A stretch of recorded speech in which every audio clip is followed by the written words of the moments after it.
I'm coming to you from a very scary situation. As you know, I'm here in Montreal. The entire city has burned down. It's been burned to the ground. No The entire way. city. Yeah. Everything. Oh my Yep. goodness. Yeah. No, it was very frightening. But I'm pulling it together. You know, I care about doing this show and care about our listeners, and even the fact that the city's been completely destroyed. Yeah. I'm still here. You know, 'cause Interesting. it's meaningful to me to do this. Yes. Yes, so you're in like a post-apocalyptic, like Yeah, it's just this dystopian. Last of Us type situation. It's just Yeah, all that's right. ruined up Yeah, there. yeah. It's all ruined. And Justin Trudeau, while this was going on, he was dancing. He was at Taylor Swift concert in Toronto, dancing like an absolute fool while the city was being destroyed and ransacked, burned to the ground. Goodness. Yeah. That's horrifying. I know. Well, I mean, it's good to see that you're okay. Yeah. Unscathed. That I can tell. But what was the flames are just off camera. You can't see them. But just smoldering embers. I can almost smell it. Yeah. What was the cause? What happened? Some kind of NATO meeting here in Montreal. And as a result, there was a kind of a corresponding anti-NATO, pro-Palestine protest. You know, this happened over the weekend, and it was really interesting to see, you know, the city start to make these kind of like international headlines because some of these protests over the weekend I don't want to say they turned violent, but there was some like property damage that took place. A few windows got broken. You know, a car got lit on fire. It's honestly so like very a Stanley tame. Cup championship celebration. Not even a Stanley Cup championship celebration. It was significantly worse back in 2010. There was a big riot after the Montreal Canadiens won a second round series in the NHL playoffs against the Pittsburgh Penguins. There was significantly more rioting. This was kind of the funny thing as someone that lives here, seeing all these kind of like right-wing weirdos kind of latch onto this. You know, of what we saw over the weekend was very tame in the scheme of Montreal riots, which happen fairly regularly for a variety of reasons. Like for the Montreal Canadiens, when they win in the Stanley Cup, when they lose, you know, they win in the second round of the playoffs. You know, there was a riot in the early 90s when there was a Guns N' Roses and Metallica concert, and Axl Rose canceled the Guns N' Roses set after about 5 minutes. There was a riot then. You know, there have been various protests and riots and property damage over the years for a whole variety of reasons, like, you know, student debt, tuition prices, you know, all sorts of things. So it was just really funny to see this very mild situation get turned into this kind of like international headline. You had all these kind of like blue check reactionary Canadian influencers, you know, freaking out about how terrorist sympathizers were burning the city to the ground. And you saw this whole like kind of coordinated messaging going on. All these people were identically like tweeting like Trudeau dances at Taylor Swift while Montreal burns. Ian Miles Chong, apparently he's a Montreal guy now as well. He's an expert in America, every city in America he's intimately familiar with, and apparently Montreal as well. He was talking about it. It was funny to see all these various people kind of trying to promote this narrative, and like the actual reality of it, which was very mild in the scheme of Montreal riots, the historical context of those. Yeah, I mean, every time there is some sort of disturbance, there's direct action, there's some sort of property damage, they all, and it, no matter what it is, but typically if it is about some sort of injustice, you know, a big umbrella that a lot of things fit under, whether it's Black Lives Matter protests that are not perfectly neat and orderly, whether it's pro-Palestinian demonstrations where something is affected, they are all quick to condemn it. Yet somehow, nobody can find it within themselves to talk about January 6th in any sort of similar tone. You saw, like, deliberately smashing windows, breaking in, attacking people, attacking their beloved police. Yeah. at January 6th at the behest of Donald Trump, and nobody seems to care. It's always minimized. It's like, oh, so a couple tourists just broke a window. Like, it's always something like that. Yeah. And then, of course, Ashley Babbitt is who they hold up as the martyr.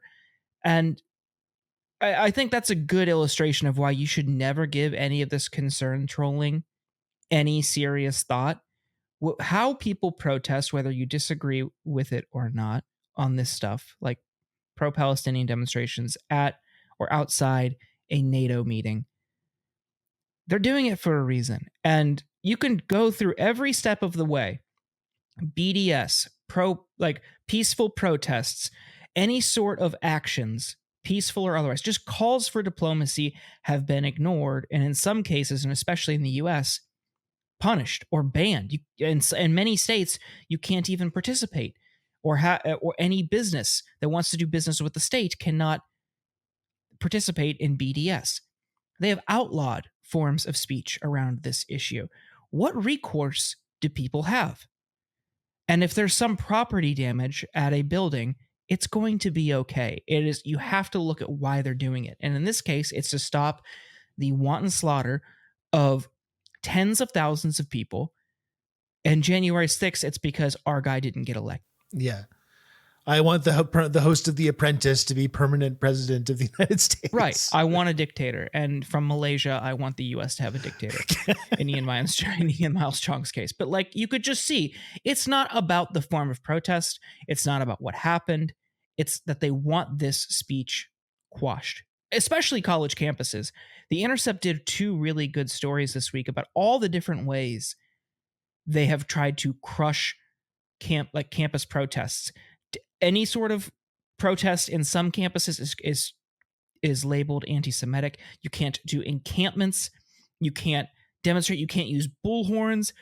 At a medical school in San Francisco, someone wore a watermelon-shaped pin and got placed on administrative leave. Yeah. She may be fired. It doesn't matter what you do.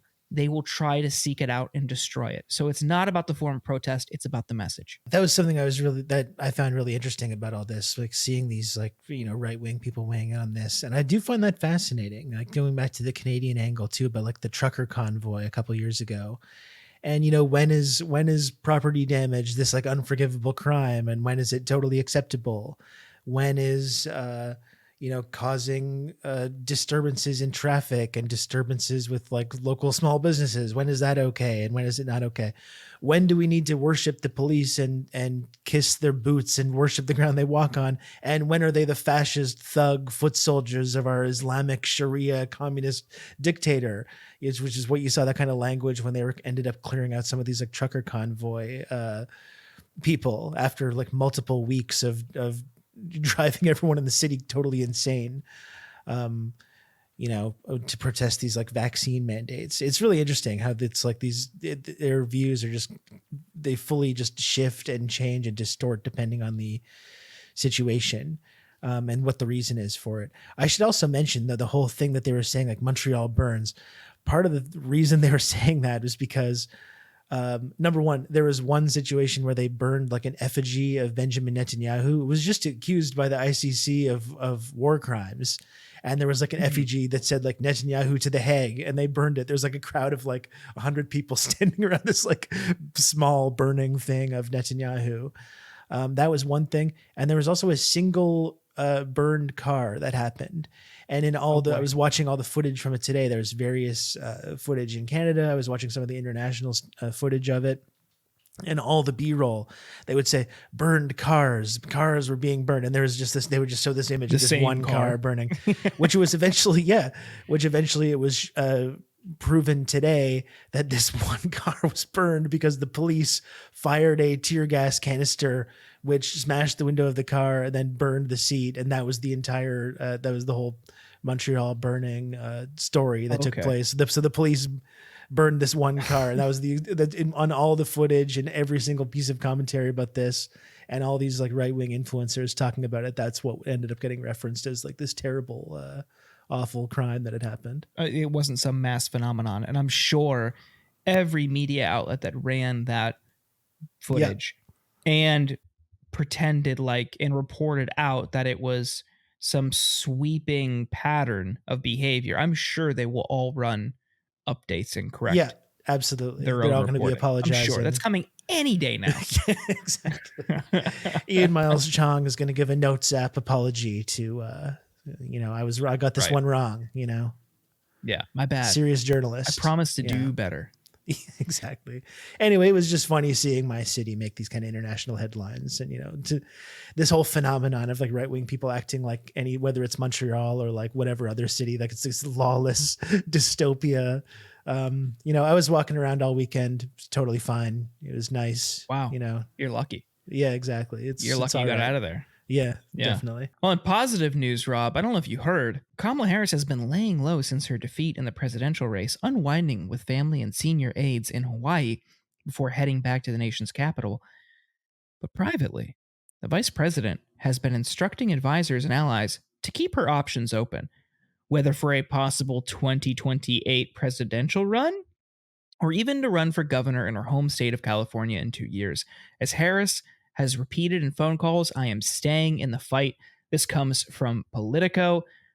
Rob, I know you're excited. I'm excited. She gets another chance. Let's go. Third time is the charm. I've been saying it. She's going to get it this time. Maybe she can actually win a primary this time. That would be good. She can run for the third time, and maybe she can finally She might finally make it to Iowa. Exactly. No, I hope she does. Why not? Why not run it back in the exact same campaign as well? Just don't change anything at all.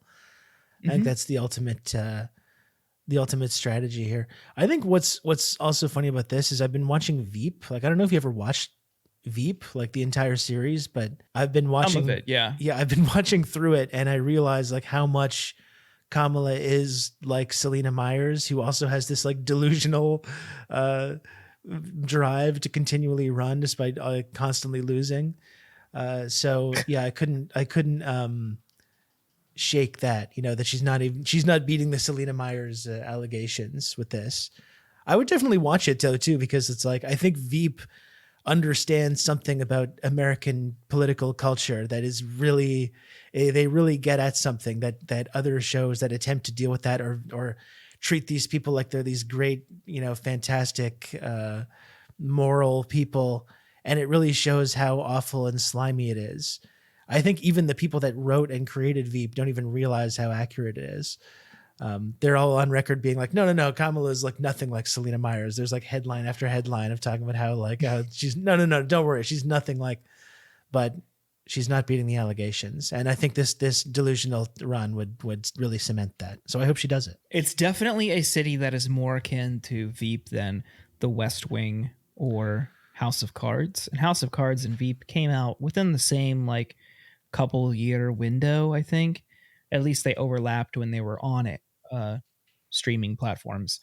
And there was a lot of people saying, like, thinking that, I don't know how many, couldn't quantify, but there were some people who thought that House of Cards was like how DC is, conniving, backstabbing, shadowy deals. And like, there's like definitely backstabbing and conniving, but it's not as sophisticated as it was portrayed in House of Cards. It's more like just out in the open, a bunch of glad handing, a bunch of really fucking weird neurotic A-types in DC all trying to get ahead but stumbling over each other. It is so much more like Veep, but they all think they're in West Wing or House of Cards, especially the Democrats. Yeah, exactly. It's depiction of just these absolutely amoral careerist psychos who just believe in nothing except their own upward advancement and just have no actual values or beliefs of any kind. Are just these pure psychopathic narcissists. I think that's a more accurate depiction of the type of people that work in this world, both in the politician level and the consultant, staffer level as well. I've been out of DC for a little over a year now, and every time I meet somebody and where I used to live comes up, they ask, "Oh, what do you like better?" And the more I'm away from it, the more I realize it isn't as enjoyable of a place that I thought it was. There are certainly things that I miss about it, and I miss my friends, and I miss the people that I knew there and were close with. And I feel like I had a pretty good circle there. A lot of people who were in advocacy, and a lot of people who were like working on things that were really cool and weren't. I did not know many people on the Hill or deeply ingrained in like the actual Democratic Party establishment, thankfully.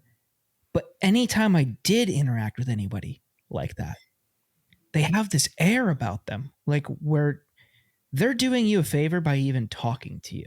And it goes all the way down. I think we've talked about it before, but it goes down to like the lowest level fucking staffer on the Hill. The way they talk, the way they describe what a member of Congress does, they'll always say we, like in a way that people will say we about their favorite sports team, but it's like, you didn't do shit, man. You open letters from constituents and answer the phone. Yeah. You didn't do shit. And it's an arrogance that I just have not missed, but also haven't experienced. And I know like LA gets knocked for its people, but it's very easy to avoid those types of people here because it's a huge city and those types of people are clustered in a couple different neighborhoods. But it's so different. It's like it's just kind of I snapped out of like a 10-year funk of being ingrained in that kind of a city where like everybody's like that. Yeah. Because everybody's connected to it. It's just I have been thinking about that a lot recently, and it's just I think it's emblematic of just how broken our system is here, and how when you're talking about in the context of Harris running in 2028, the post-mortem that I think everyone should leave this election with was the Democrats did not cater to working people's needs as much as they should have. They shifted to the middle on issues like corporate power, antitrust, taxation, economic fairness, at the behest of people like Tony West, who is a lobbyist or a lawyer or whatever for Uber, and some of her other donors. You know, she was really out there with people like Mark Cuban. She laid low on some of the antitrust stuff that Biden made part of his administration, which is genuinely good. Breaking up monopolies, genuinely good. Getting the ball rolling on that. He was at least like nominally in like talking with the labor movement as well. Like, yeah, I mean, like he wasn't. Did he deliver? Maybe not as much, but on some stuff, like some of the stuff through the National Labor Relations Board, making it easier to unionize. That's a good thing to do, but labor density, like organized labor density, is still very low. So making it easier for people to do it, okay, great, but like, what are you doing to encourage it? And then on the antitrust stuff, Lena Khan, I think was a really good pick. What she did was really good. Harris didn't run on any of that. It wasn't front and center. And what Democrats need to do is get away from people like that. And to go back to what I was saying about living in DC, people there, people who are deeply ingrained in it, don't think like that. They are so insulated from the experiences of real world people, from working people outside of that city and their needs. And that's why you see this knee-jerk reaction from the consultant class. No, it's because people were sexist. It's because Latino men are sexist. It's because people are racist and they don't like immigrants. It's because of trans people. It's all of those things. But it's that doesn't explain why she would lose so poorly. It's just none of those things would add up. If you look at where all of those issues ranked on polling and people's preferences, none of them would be the clear, decisive factor when their economic situation was always number one, the top issue. Yeah. Well, like these are the people that are saying now, like, we did run an economically populist administration and no one liked it. Oh, yeah. And the kind of people that are like, taking all the signs that were there that the economy is not good, the stuff with inflation, grocery prices. We've talked about the sunsetting of all these like popular COVID economic policies. And the same people like Sirota was talking about them the other day that were saying like, no, the economy is actually really good. If you think it's bad, you're wrong. Like we've got this data here that should look at the unemployment numbers, look at these wages going up. And they had all these like numbers that they could point to. But they were like, refusing to even acknowledge or reconcile with the idea that the economy was not good for millions of people. And they kind of suggested that they were running this economically populist campaign. So anyone suggesting that is like is delusional, because, well, we did that and it didn't work. So really what we need to do is pivot even more towards the center. Like, I imagine it's those kind of people that are saying that kind of thing. Yeah, no, absolutely. They got the campaign they wanted. They ran a Hillary style campaign and they lost. And they still insist that we need to move more to the middle. That does not get your base fired up. And the problem that they're realizing also is that people were staying home. People who showed up in 2020, in part because they were economically disadvantaged or they were struggling because of COVID, which exacerbated a lot of people's financial situations, they just didn't vote. Of course, the factor was it was easier to vote in 2020, but to, in the face of people's concerns about their economic situations, to be like, nope, you're imagining that everything's great. You're just being misled by TikTok. Yes. While that was a lot of pundits, a lot of Democratic strategists internalized that because their interaction with actual working people and the average person who's not, super privileged, major donor, or living in DC, those interactions are few and far between. So they can just point to these charts to try to spin the media coverage so they could then just say, hey, everything is great. The prices did go up. We know it went up.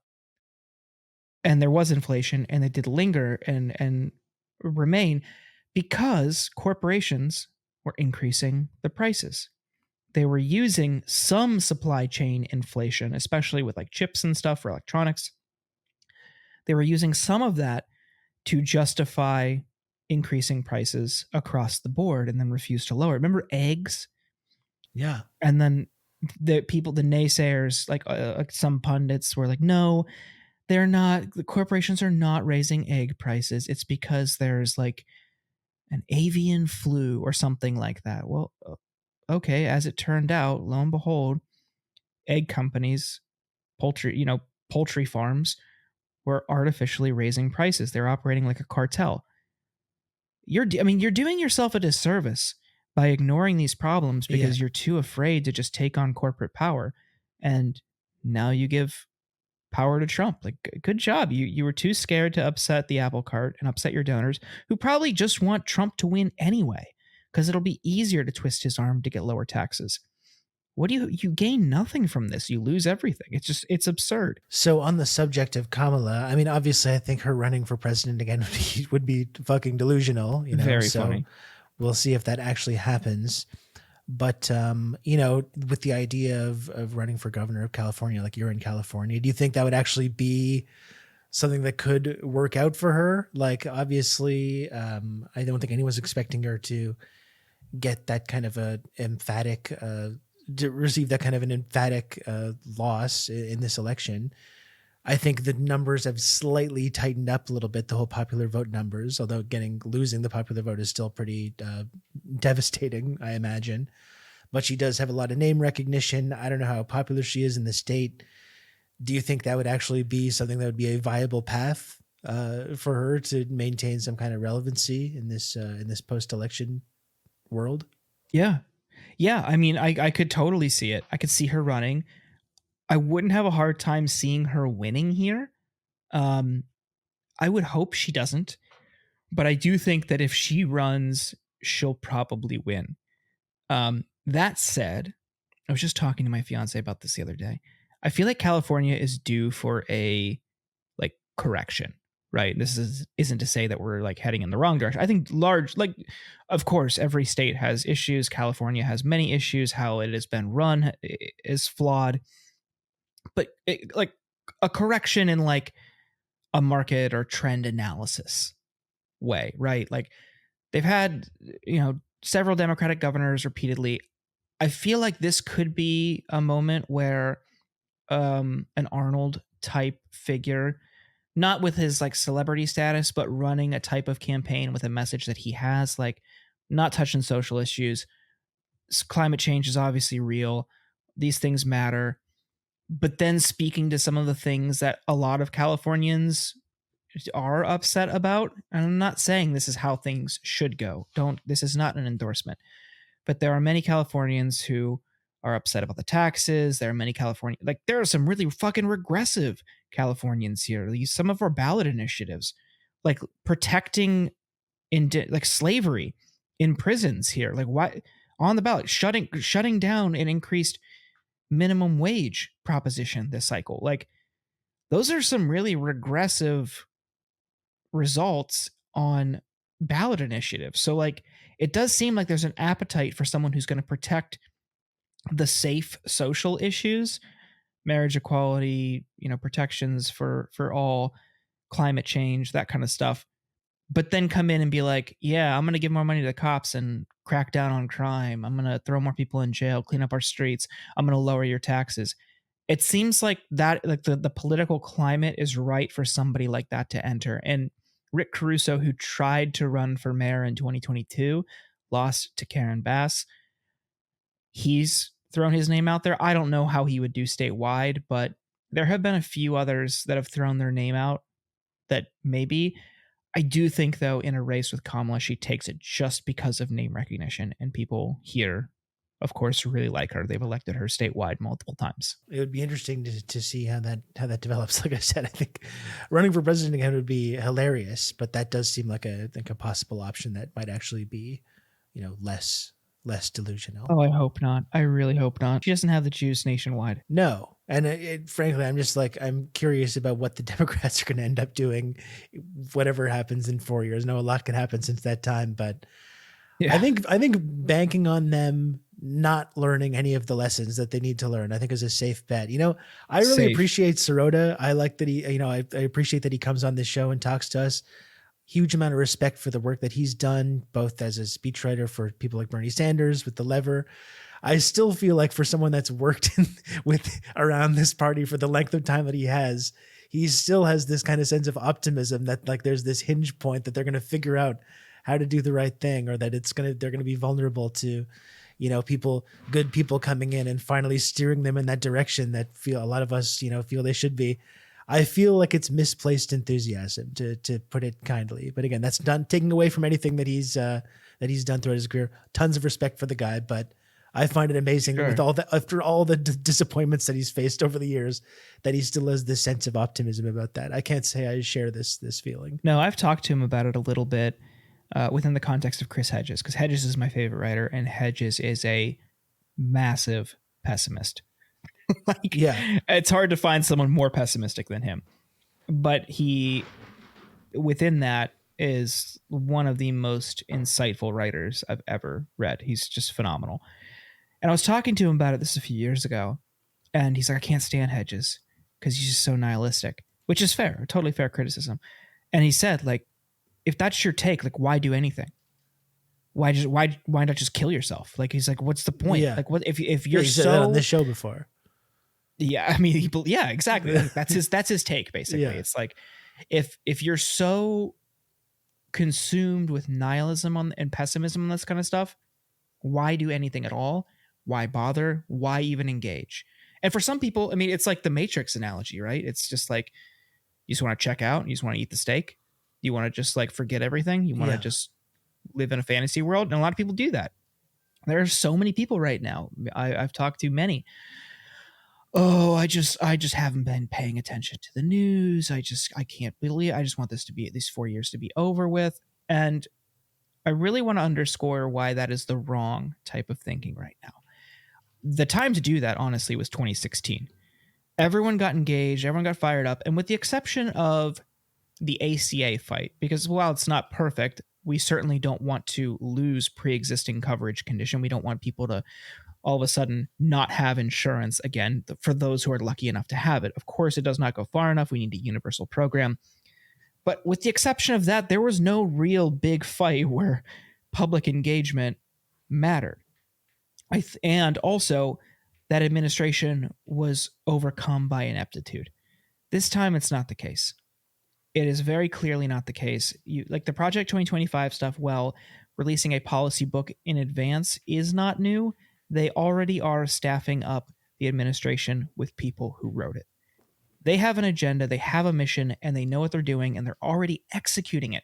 Susie Wiles, who is his chief of staff, is going to be way more focused and way more effective than anybody in his first term.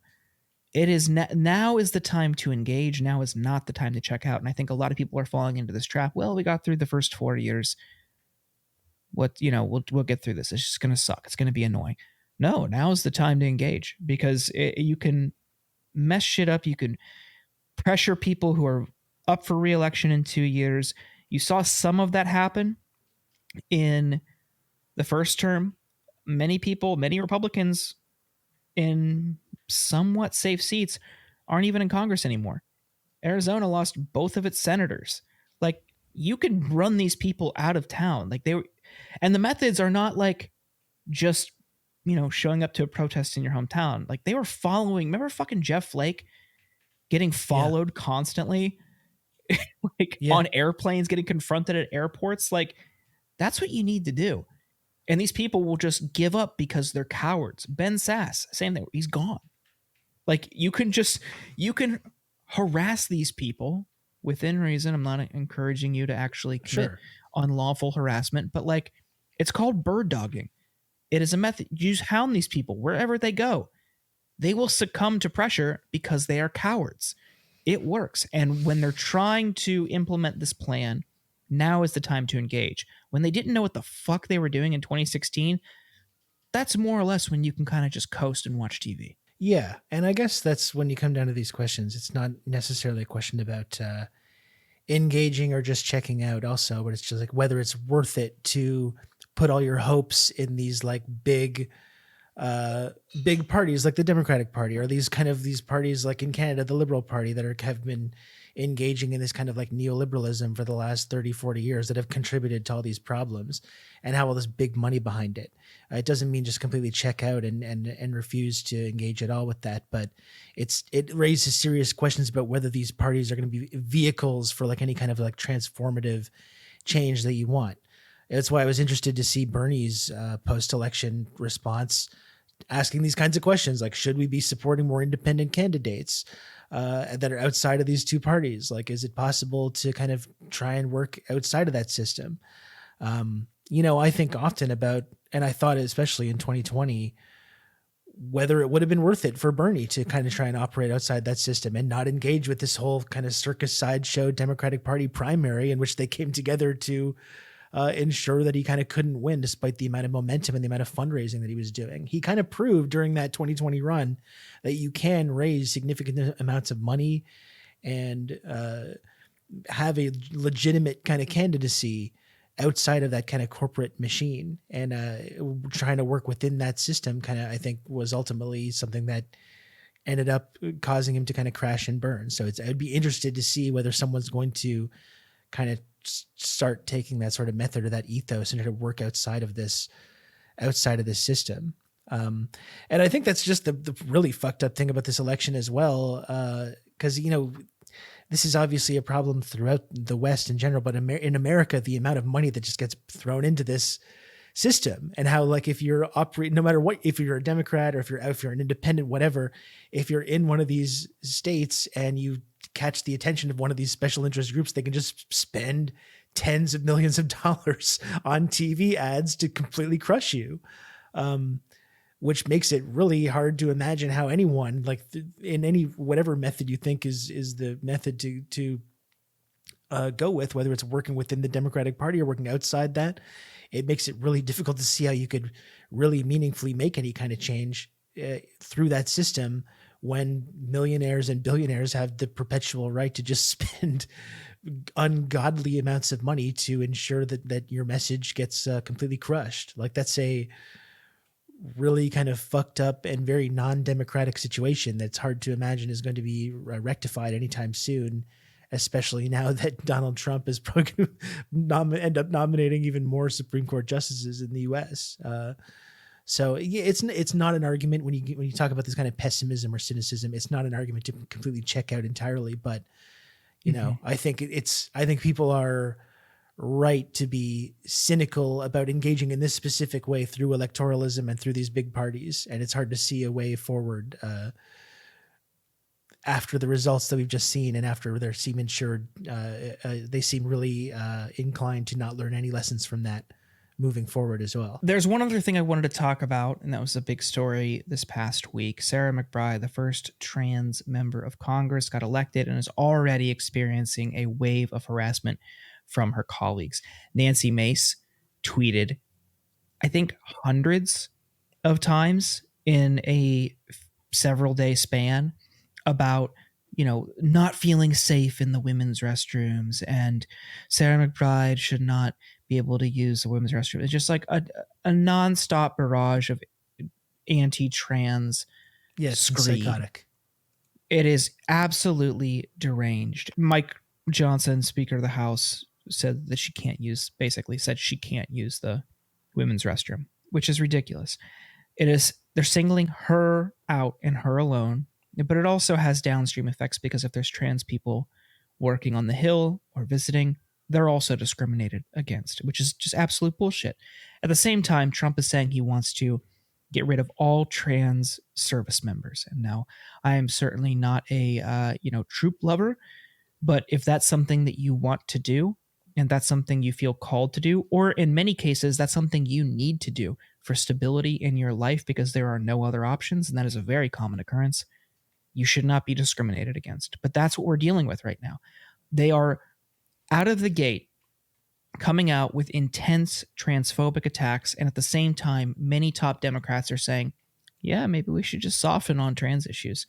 Like, what faith should anyone have in your ability to lead morally, ethically, righteously going forward if you're willing, at just a slight breeze, willing to capitulate and throw our trans friends under the bus? That is just absolute fucking nonsense, because again, that is not why people vote. Some people who are hateful might enjoy it, but that is not what motivates people to vote. Yeah, and what did you think about her response to some of this stuff? Because I did see McBride, she kind of tried to take the high road and was like, I'm not here to argue about bathrooms. Like, I don't care, whatever. Let's focus on issues that affect people. And I kind of understand the sort of logic behind taking that approach and saying, like, this is all just a distraction. At the same time, I saw a number of people, like, online, this is anecdotal, obviously, trans people especially, saying, like, no, we want you to fight back when they're bullying you and engaging in this kind of like blatant, awful transphobia. We don't want you to take the high road. Like, we want that to be an issue. And like, I kind of understand that as well. There's also the whole fact that like she, like, and why we can celebrate, transgender members of Congress, and we should celebrate that. We talked with Sirota, bringing him up again, about the limits of identity politics. She was also a big recipient of like APAC money as well. So it shows also that, the identity stuff, we can, celebrate the inclusivity and the diversity, but it isn't enough. It's not enough to just like have a certain identity, whether you're trans or gay or lesbian or black, brown, Arab, whatever it is. It's not enough to just have that kind of identity if you're not actually backing that up meaningfully with like action. And if she wants to focus on these kind of like economic issues, I mean, I think that's good. Taking money from APAC, that's bad. But yeah, I think like I was wondering what you thought about that approach to say like, let's not talk about bathroom stuff. I don't care. Let's just move on to talk about important issues. Like, what did you think about that? I feel like it's not, I saw those reactions and I just feel like it's not my place to be like, she should react one way or another. This isn't to say that the people, many of whom are trans and who were upset and were let down by her response, this isn't to say that they had the wrong reaction, right? I don't know if there's a clear one response that she should have done. Like, I can totally see why she did that, right? Like, people are fucking crazy. Like, people are fucking crazy, and especially people on the right are crazy. And there's already an issue of anti-trans violence in this country. I wonder if her and her staff's calculation was like, fucking whatever, we can't let this be a thing. As demoralizing as that might be for many of our trans friends, totally understand why that would be. I'm wondering if it was like a safety calculation, because if they were to fight it and the right just can, I mean, the right is going to like attack her relentlessly anyway, but I wonder if like she just defied those rules and made a thing out of it to take a stand, that puts an even bigger target on her back. I don't know. I don't know what the thinking was there. Yeah, the APAC shit is obviously disappointing on this issue, though. Separately, I don't know, man. It's going to be worse than AOC. Like, it's going to be the attacks, the harassment, the derangement that people form about her. It's going to be so much worse than AOC endured, and especially Ilhan. Ilhan might be close. Ilhan, I think what she and Rashida Tlaib see, that's probably going to be a lot closer to what Sarah McBride experiences. And there's like safety issues for them too. Like, the right is good at whipping up people into a fervor and directing their ire toward these people. Like on January 6th, they were like trying to kill members of the squad. They were like openly asking where these people were, looking for their offices, banging on the doors. Like, we shouldn't like discount that. Like, it's just, she's not going to be safe, and that's unfortunate. Like, she got elected, she's trans, this is a big moment. Like, they want to harm her, and this is one way they're trying to inspire that. And you know what, like whatever criticism I or anyone else might have about like her response to that, or her Zionism, which is obviously really troubling given the reality of what Israel's been doing in Gaza over the last year. Definitely the Trump administration's like embrace of this kind of transphobia and this like scapegoating of this trans community is just really something that's really scary for a lot of people. So that's something that we're gonna have to be keeping our eyes on as this administration progresses. I mean, it's I try to imagine what that must be like to be part of this marginalized community and to take up so much oxygen in this like presidential election. And the way trans women in sports and this bathroom stuff has become this like major political issue, with all the major crises facing the world and climate change and war and poverty and all the things America experiences. The fact that this has become such a major issue is just so gross. And, you know, my heart really goes out to anyone that's part of this community, because it's just got to be a really terrifying time.